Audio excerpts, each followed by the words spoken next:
Thank you also. I'm super excited to introduce this fantastic panel. So Felipe, CEO and co-founder of Job and Talent, please come around here. I think you need to sit here so that it matches with the titles. Enrique, former CEO and co-founder of Letgo, please come here.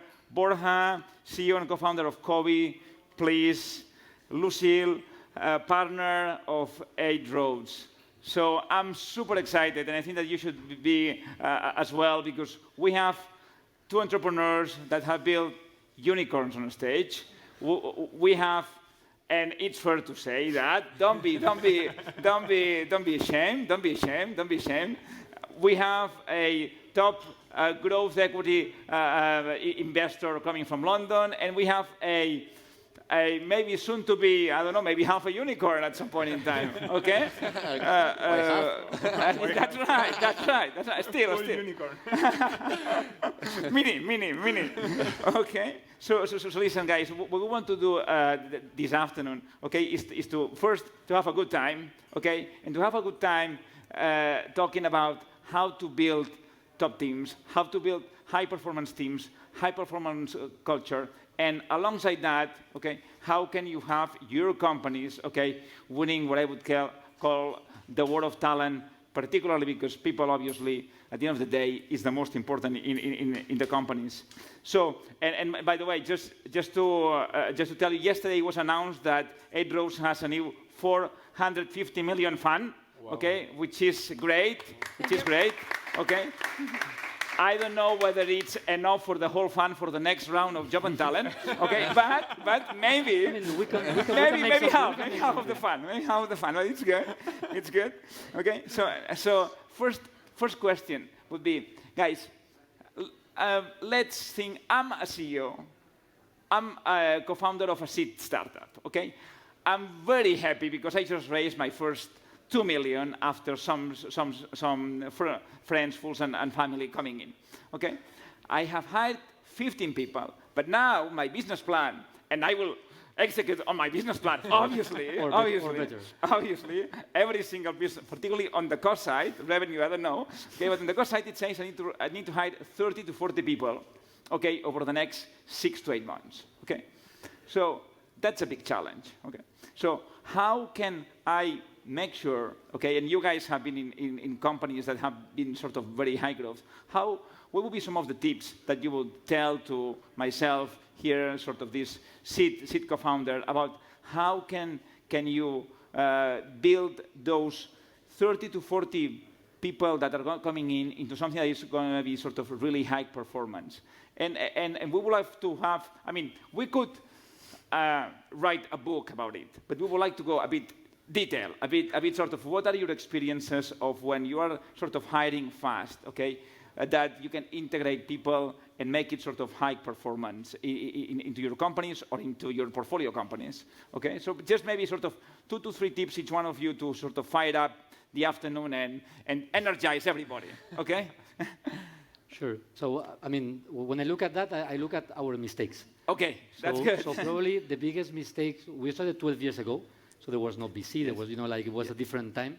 But our biggest mistake was not to put enough focus on culture, because I thought culture was a bit of fluffy concept, like things written on the walls and things like that. And then you realize that it doesn't matter how many people you bring to the team.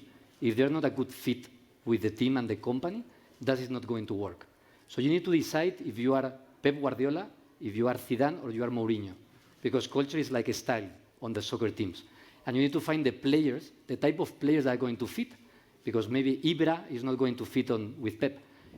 So it's not just about just hiring. You need to go to the psychiatric to try to understand how are you as a manager with the good and the bad things, because culture has good and bad things. It's not good culture and bad culture. Everything has the 2 flips of the coin. And really even put that in writing. And when you interview, when you hire, when you fire, when you do whatever, just stick to that. Oh, amazing guy from Amazon, but he's not hands-on. Don't hire. It's not going to work. It's going to be a disaster. You're going to spend a lot of money. So just for me, culture is what will make it or break it.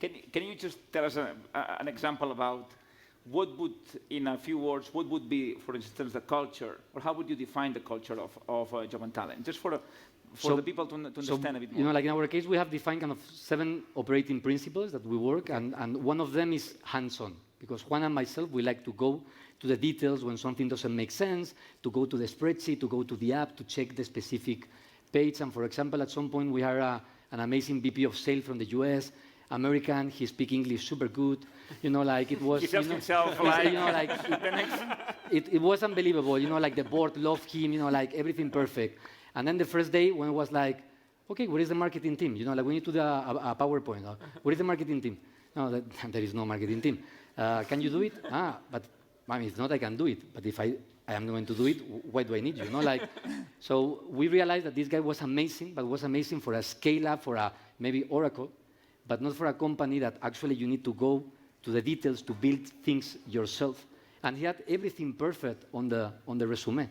So at the end of the day, it's really finding those things about, in our case, hands-on, extreme ownership, high standards, that are difficult, you know, because at the end of the day, it's not really easy to find high standard but are still hands-on, senior people that are able to go to the details, people that like to be owners, because being an owner is not nice, you know, like on the day-to-day. And all of our interviews are behavioral interviews about how do people react, and we don't hire some amazing profile because, you know, like that doesn't fit on it. So what we did is sit Juan and myself, we write it, we spend a couple of days, we share with the team, we got comments from everyone on this, you know, like on the leadership team. And once we had that, we start to communicate that to the company. But I wish I to have done this, you know, like a long time ago. And it felt for me a bit of fluffy. But then when you have then 1,000 people in the company, it's like, ooh, you know, like that was a good thing. 1,000 people. I first met, Job and Talent is my biggest anti-portfolio company, so one that I did not invest, and unfortunately, and I met them when they were maybe 25 or something like that, all in one sort of single office. All interns. Yeah. All interns. That was amazing. Great for you guys. Any tips, just short tips that you may have? Yeah, short tips. First is I completely agree with everything you said, and it's funny because at the end, different startups have the same problems, and probably what applied to Job and Talent applied to Let Go. The biggest risk when you try to do what Oriol explained for me are 2 things, or why you make mistakes. One is because you want to hire a team very, very fast because you want to move fast, so you don't look at the culture so much, as he said. So it's not the appropriate person, which is a complete disaster because it takes time to get rid of them. It makes noise on the company. I mean, so try to avoid that, to try people that you know that is not the right people because you want to go fast, because at the end it takes longer. And the second one that you more or less mentioned is that we made that mistake also because sometimes you hire a superstar. That maybe is not a superstar, but if you want to raise money, if you want to go to the press, superstars are useful for many things, but sometimes not to work. And at the end, you are in a startup, so everybody needs to be hands-on and work hard. And there's always that trade-off of if hiring or not hiring superstars. No? There are some very good superstars, but not all of them are. And then the second, answering your question, is 3 tips that I learned. One is at that stage, you have to be super involved in recruiting. If you only have 15 people, I mean, you have lots of things to do, but there is nothing more relevant than to interview the people that is entering into the company. Make sure that they have a good experience. Make sure that the people that interview are on time. I mean, that the candidate feel that you care about them and what they do. And if that comes from the founder, that makes an effect. If that comes from HR, it's much harder because everybody has a lot of work to do. The second is to involve the team.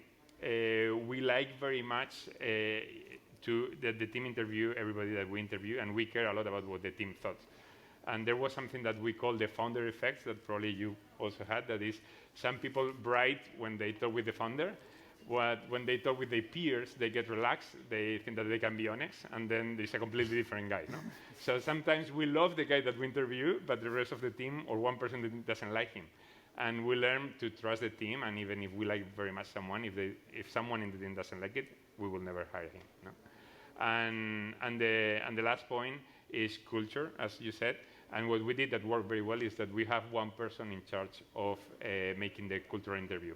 Everybody looks at culture, but if you are hiring someone for a tech team, I mean, they will focus most of the time on tech knowledge, no? So we had one cultural interview, and one guy in the company who was responsible to make sure that that person fit on the culture. And if that person didn't fit, then we talk with the guy, hey, what happened? And then we make interviews and we learn. So having someone responsible. The bar raiser, like something like that on the interviews that had the veto power, or how was that? Everybody has veto power. Everybody that participated in the interview, they had veto, even if the Really? rest of the team, everybody, absolutely everybody. Yeah, that No, makes the process lower, but if someone sees something, I mean, if 7 people interview someone and one doesn't like and the other 6 likes, that guy has to be very, very sure that he doesn't like it, no? And so at the end it works. And for me, sorry to interrupt, the important thing as well is find what works for you. Because Amazon hired a lot of superstars, people from Walmart, all of that, and it worked for them. For us, I have not been able to do it, so we are much more a cantera company, so we promote people, like from La Masia and all of that, or, like things like, I support Madrid, but, like, we are like that. But it doesn't matter, like that, it doesn't matter. Both styles can work, but it's just finding what is your style. No, and another thing, Felipe, is that, I mean, what we learned, and I don't know if it's the case, is that people that maybe was not the right one at the very beginning, like 2 years later or 3 years later, could be the right fit, no? Because at different stages of the startup, you need different people, no? So typically, for us, what happens is like who was fit on the beginning, maybe is not fit later, and that's the toughest part. That's horrible, yeah. Because it's not only hiring, it's about who you let go. And that's probably for another conversation. Yeah. But let's go for the new generation, please. No, what I would say is, well, everything has been almost said, and I completely agree with both of you too. But what I would say is that the people, especially going from 10 to 50, right? When you go from 10 to 50, those will shift the culture of your company much more than from 50 to 100. And you need to be especially careful there, right? And in the playbook for entrepreneur, it's always, you have there, build a vision, build a mission, build your culture, build your values. What is not said is enforce those values, enforce that culture. So make sure that in your recruiting process, you're putting in place the values and you're evaluating people against the values, because we did somehow a bit of that mistake, right? We had the values, everything was perfect, very nice in a wall, but then you need to enforce that in your company. And that's something that sometimes is not that said, and it's very important to enforce that in the processes. How much of your time do you put into this? A percentage of your agenda on a weekly basis? How many are you? Because we are 70 now. Well, you're how much time I'm putting on culture and values? Culture, recruitment. In recruitment, it's a lot. It's around 30% of my time. In culture and values, it's very little, right? And it should be much more. I always say it's super hard. Yeah. I always say you never invest too much in culture, but we all invest too little. Right? Yeah. And it's so difficult to find the time to say, no, I'm gonna dedicate it to culture because it's fluffy, right? Yeah. Well, as you were saying. Okay. No, and the other thing with culture there is that we had a situation where we openly discussed with the team our culture. Like, do we have the culture that we want to have, or what is our culture? And then there was a debate internally because what we as founders share with the team that we think that our culture should be, everybody agreed that that was not the culture of Letgo. And the point there is that when you said your culture is what you want to be, it's not what you are, no? I don't know if you had that feeling. It's like, in order to be successful, our culture should be this. I know that we are not here, but that's where we want to be. So when you hire people, you want people that will be able to be here, no? And it was a democratic process? Or it was more like Russia, like the team was super involved, but there is one point, I mean, the vision is the founders, the ones that define, no? And to get to that vision, you need that one culture, and then there are a lot of discussions, and part of it is democratic, part wasn't democratic. But we involve a lot of the team. It's the only way of doing it. We're now exactly at that point where we feeling that the values that we put at the beginning are not exactly the ones that we're living today.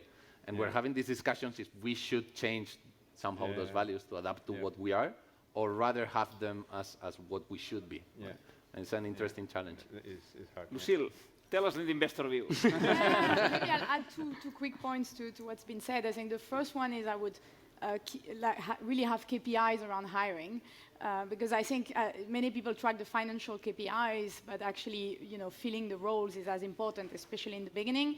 And I find like sometimes people realize too late, or like we just didn't have any salespeople, like enough salespeople in this quarter, so we missed the numbers. So trying to be aware that you're not, you're dragging and you're too late on your hiring. So make sure that you have good KPIs on that.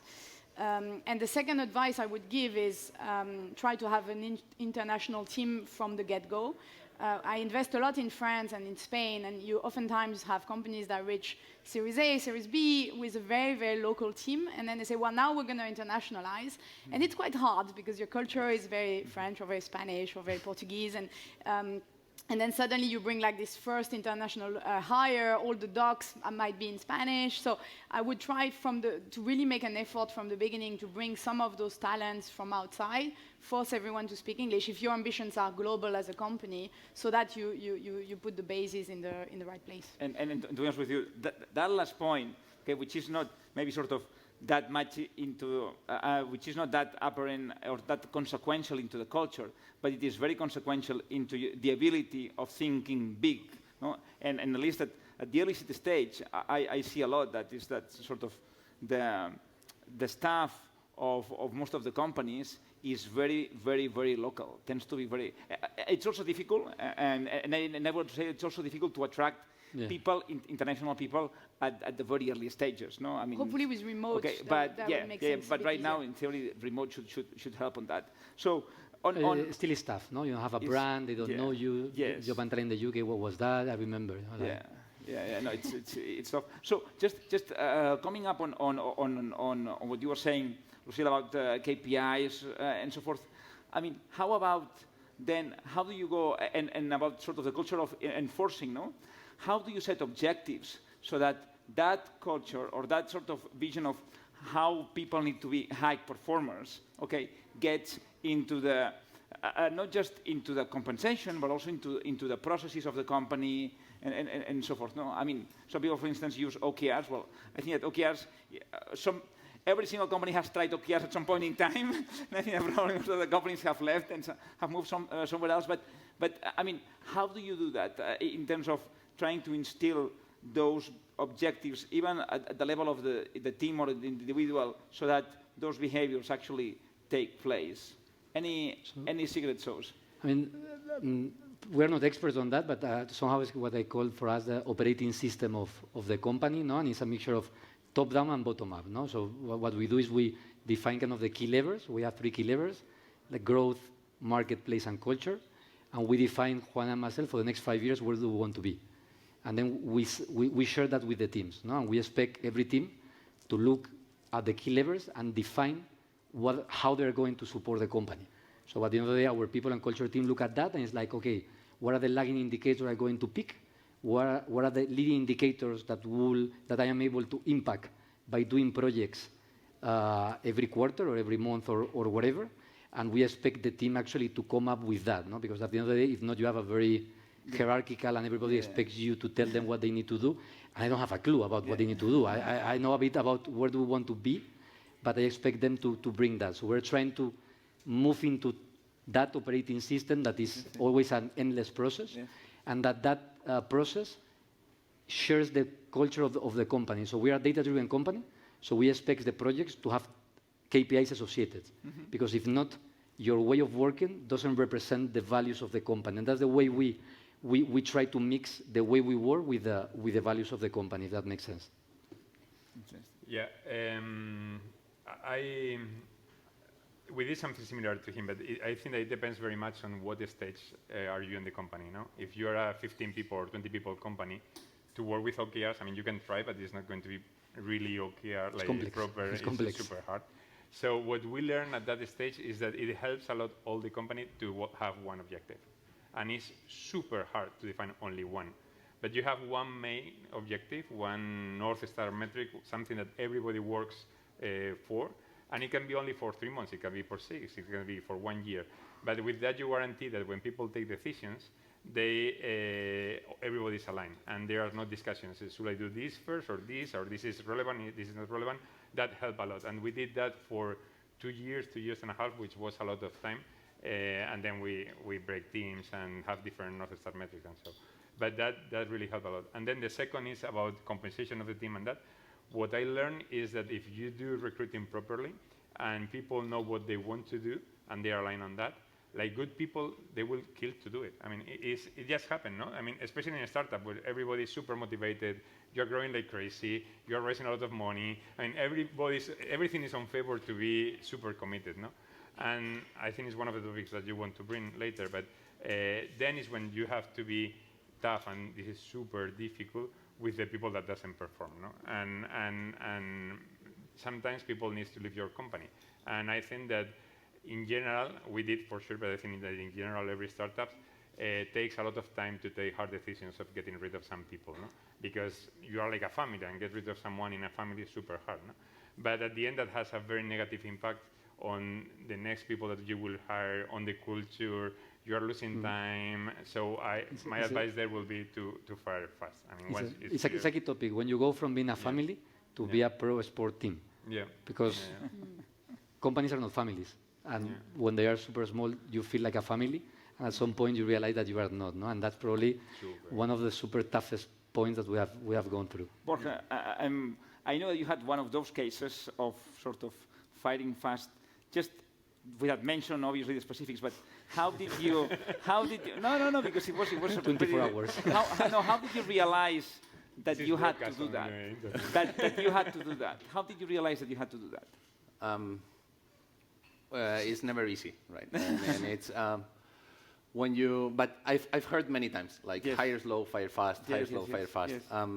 And when you're going to work and you work with someone and you meet them in a one-to-one basis and you're not feeling comfortable one time, second time, third time, it's very difficult. I'm not sure that will change, right? And it's quite easy to feel that. And I think that our nature is to wait and expect that will change. That usually never changes, I think.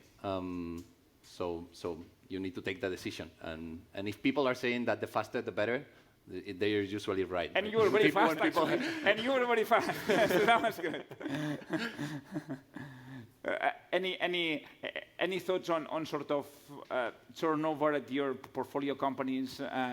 Anything? Yeah, another thing we see, obviously, because we invest at later stages, is also, I think you were mentioning, like people who were a good fit at the beginning and start not to be potentially the right fit afterwards. And those are also difficult conversations, right? So the financial director that was great at the beginning, but isn't transitioning into the CFO of a large scale-up that you want. And those are also tricky conversations. We always encourage also to have them early so that you can, plan and potentially find other roles. So sometimes, a CTO might transition into being chief architect and say, you know what, I won't be that leader CTO, but I'm happy to stay involved. And so if people have low ego, they can find other roles. But that's also something like, think in a dynamic fashion, right? Like, is that person also going to be the person for in 3 years' time, in 5 years' time?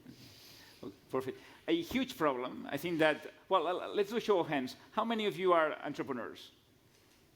Okay. How many of you work in startups? Even if you're not the founders. Excellent. How many of you have changed jobs in the last year or so? Not many. Okay. Well, at least in my case, my portfolio, okay, I don't know what's going on, but over the last 18 months, I mean, many people, particularly C-level teams, are receiving offers, unbelievable offers. But not only from sort of the Spotify's, maybe Facebook, I was going to say Facebook, but maybe Facebook now is not the right example, but for, some bigger companies like sort of even Google and so forth, like 3 or 4 times what they are making right now. But also from companies, Series B, C's, and D's from the US, at also a significant amount, okay? So that's what we call the war of talent. We're here in the south, no? In the south, maybe salaries are not like in the north, okay? And obviously, most of you are not in a position sort of to pay sort of the highest salaries and even compensations or even benefits ever. So how do you convince sort of the top guys to come in and not paying sort of like the richest companies?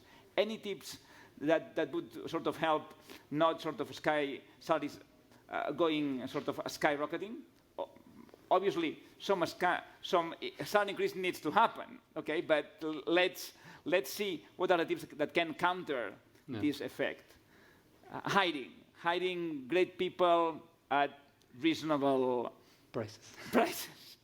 I mean, in my experience, is like.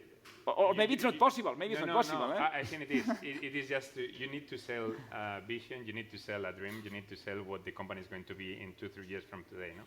In our case, it was especially difficult because we were based in Barcelona, but we didn't operate in Spain, so people didn't know us so much.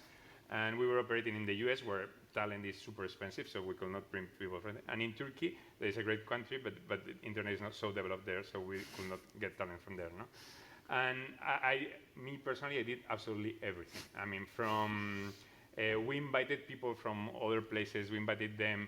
We wait to spring in Barcelona to bring them with their family in a hotel for the weekend. So the interviews were on Friday in the afternoon, so that they can spend the day and be with their family and be surprised. I mean, coming from London, rainy, and then in Barcelona, then they changed their mind and they ended up accepting. I took planes to go to any place in Europe to meet someone that was very senior that we wanted. So when the founders go and see you there in Paris, and you know that he's flying to Paris to have lunch with you and then come back, that's a strong message, and that worked very well. Every time I did that, it ended up happening.